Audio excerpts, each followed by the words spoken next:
আকাশ, কোথায় তুমি? তোকে না থাপড়া একদম সোজা মানে ফেলবো, বুঝছিস?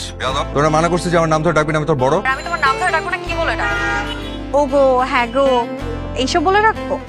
পাকামি করবি না, তুই আমাকে ভাইয়া বলে ডাকবি। পারবো না, তুমি আমার আপন ভাই না, ফুফাতো ভাই। আমি তোকে ভাইয়া বলে ডাকতে পারবো না। শোন, তুই আমার ভাইয়া বলে ডাকতে ইচ্ছা না করলে ডাকবি না, কিন্তু তোর মুখ থেকে আমি আকাশ নামটা শুনতে চাই না। অন্য কিছু ডাকবি দরকার হলে। ওকে, ডাকবো না। তাসমান, কোথায় তুমি? কি বললি? দেখো, এখন কিন্তু চেতবা না। এখন আমি তোমার নাম ধরে ডাকছি না। তুই না জীবনে কোনদিন মানুষ হবি না, তোরা যে বিয়ে করবে তার খবর আছে। এটা নিয়ে তোমার ভাবতে হবে না। তুমি এখন কোথায় সেটা বলো।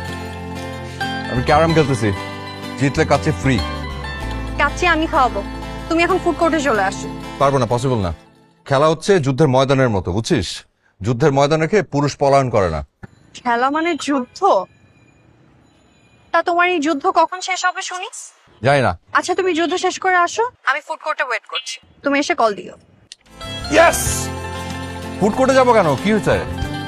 আগে আসো, তারপর বলবো। আমার কাছে ভাড়া নাই, ভাড়া দিতে হবে। আর তুই যদি আমাকে খাওয়াস তাহলে আসতে পারি। তুমি আসো, দিব। ওকে, বাই।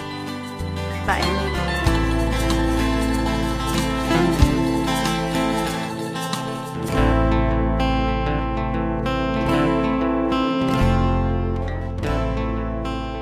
কেউ যখন খায় তার দিকে এরকম করে এক দৃষ্টিতে তাকায় থাকতে হয় না, চোখ লেগে যায়, পেট খারাপ হয়। আর তোর চেহারার মধ্যে এমনিতে একটা ডাইনি ডাইনি ফ্লেভার আছে। তো যাইনি। নির্লজ্জ কোথাকার। কেন ডেকেছিস বল? তোমাকে আসতে বলছে দুইটা কারণ। বলে বেল। আজকে আমার ছোট খালার বার্থডে। তো বার্থডে হিসেবে একটা শাড়ি দিতে চাই, কিন্তু আমি একা চুজ করতে পারি না।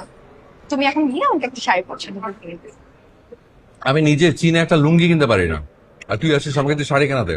ছাগল একটা। ওকে, তাহলে শাড়ি পাবো। ওই গিফট। তুই তো যা খুশি গিফট কর, আমি সবের মধ্যে নাই। এখন সেকেন্ড কারণটা বল।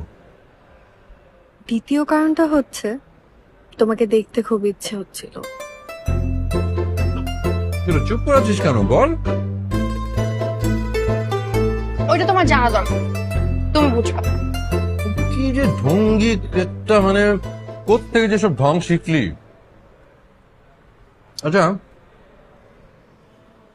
তুই তো এমনিতে অনেক ঝগড়াটি, আত্মস্বজনদের মধ্যে হোক, সে বন্ধু বান্ধব হোক, কেউ কিছু একটা বললেই একদম ঝগড়া লাগাই দিস।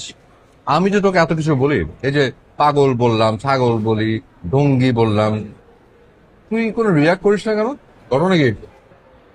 ওইটাও তোমার জানা দরকার। খালি ঢং আর ঢং আর ঢং। আর ঢঙের বেলায় ষোলো আনা, আর পড়ালেখার বেলায় তো অশ্বডিম্ব।